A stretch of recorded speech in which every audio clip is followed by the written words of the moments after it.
Marketplace adalah platform tempat bertemunya atau perantara antara penjual dan pembeli. Sederhananya, fenomena ini marak dilakukan oleh banyak kalangan dengan memanfaatkan teknologi dan penggunaan media sosial. Tren ini disebut dengan istilah perdagangan elektronik atau e-commerce. Mentari Menari Project melakukan pengamatan untuk membaca peristiwa ini menjadi sebuah karya berbasis riset yang akan dianalisa lebih lanjut berdasarkan sifat konsumtif masyarakat. Harapannya, hasil riset ini akan menjadi kontrol masyarakat terhadap penggunaan sistem e-commerce, khususnya remaja bahkan anak-anak.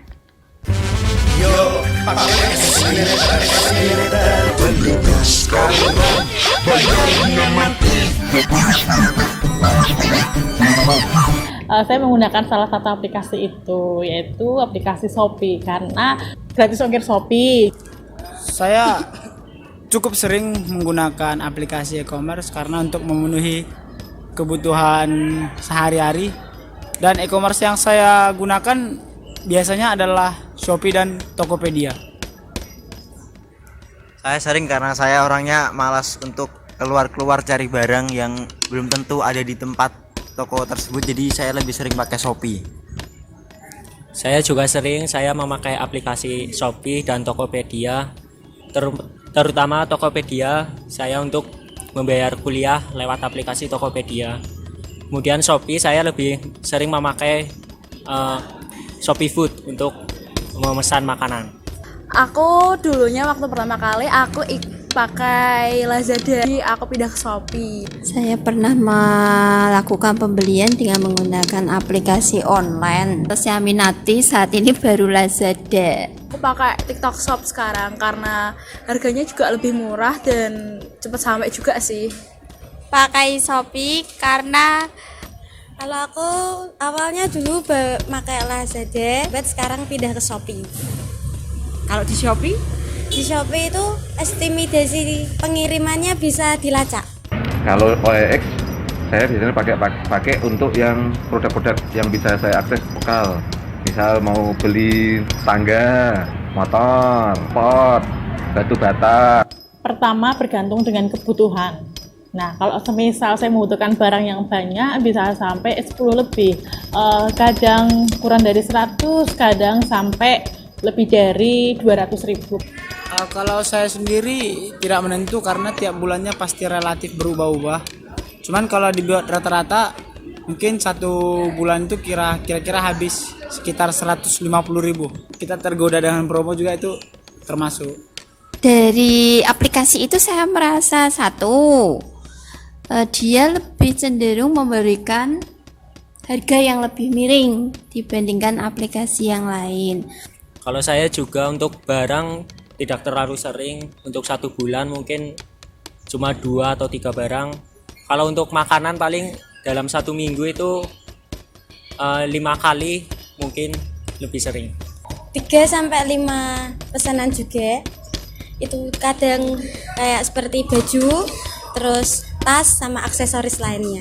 Kalau saya sendiri untuk perlengkapan pakaian ya, kalau di e-commerce tampilannya lebih menarik dan banyak ulasan-ulasan terkait barang yang ada di e-commerce. Jadi saya percaya untuk pakaian di e-commerce.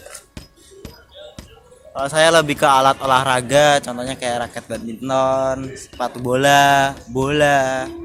Ya kebanyakan alat-alat olahraga. Kemungkinan bisa sampai 3 atau sampai 5 pesanan. Biasanya belinya baju. Contohnya make up, terus sabun, terus pakaian. Terus kalau ada kado-kado buat teman-teman tak belikan di e-commerce itu karena harganya lebih miring daripada toko yang biasa. Untuk biaya yang saya keluarkan untuk belanja online biasanya kisaran 100 sampai 500.000.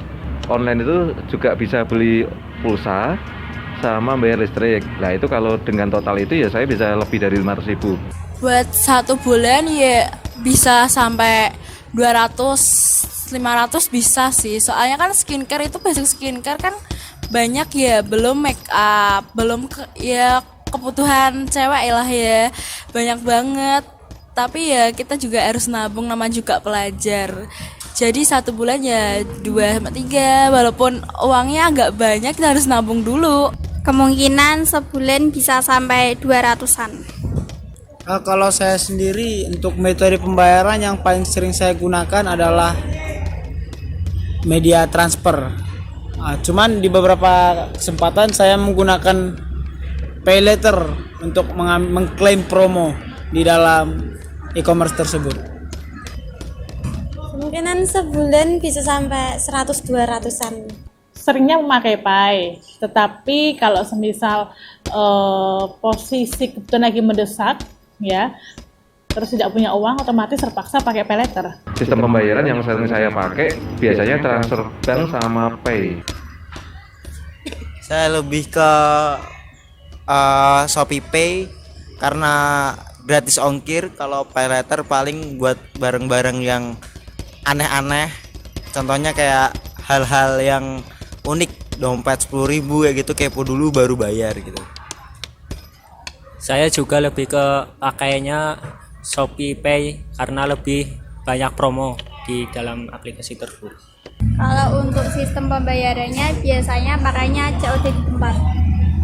Untuk sistem pembayaran awal-awal aku bayar di Indomaret. Kalau itu aku pernah pakai bayar di Indomaret, pernah. Terus buat transfer belum ya, karena aku pelajar juga belum ngerti semuanya, jadi kebanyakan aku pakai COD sih. Terus aku coba pakai Shopee Pay.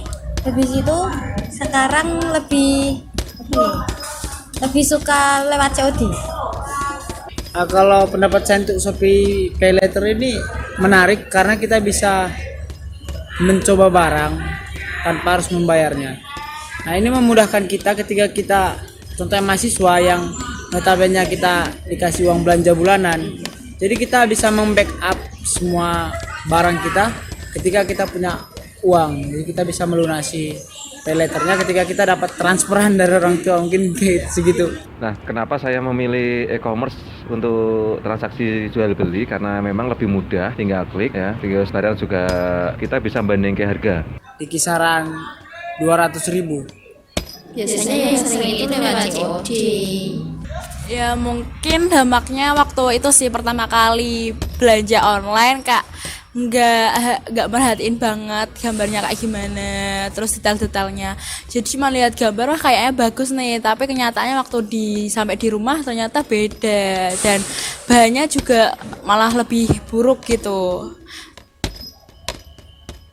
Buat dampak negatifnya kayak nggak sesuai ekspektasi aja. Buat dampak negatif untuk pertama kali saat belanja online itu habis bayar tapi barangnya nggak sampai di rumah. Yang kita keluhkan itu justru karena anak itu tiba-tiba beli tanpa sepengetahuan orang tua, kemudian barang datang, itu yang mengagetkan. Karena kita merasa tidak membeli, kemudian kita dianya pakai akun kita, jadi tahu-tahu kita dapat tagihan. Tuh. Kalau untuk dampak negatif itu mungkin sering terjadi. Contoh yang paling umumnya, barang yang tertera tidak sesuai dengan apa yang datang. Nah, itu yang pertama. Yang kedua, proses pengirimannya juga membutuhkan waktu beberapa saat. Terkadang juga ada pengiriman yang delay, tidak sesuai dengan jadwal pengiriman. Itu juga menjadi, Kalau kendala sih alhamdulillah tidak ada, tetapi lebih pikiran ya, kayak tanggungan kan nggak enak ya. Apalagi kalau semisal nanti telat, dendanya kayak lebih besar, terus takutnya nanti kontak-kontak yang ada di HP saya akan dihubungi. beberapa bulan lalu saya mendapatkan kiriman paket dari anak saya. Dia memesan barang tanpa mengkonfirmasi kepada saya dengan sistem pembayaran COD. Nah, ini juga menjadi problema di orang tua, karena tanpa sepengetahuan orang tua, anak-anak kita melakukan pemesanan di e-commerce dan yang harus ditanggung oleh orang tua ya memang dari orang tua.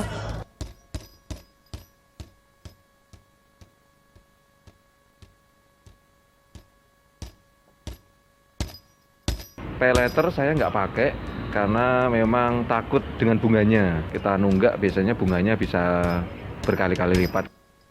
Pernah saya merasa kesulitan pada waktu itu, tidak sadar sampai di luar ekspektasi saya.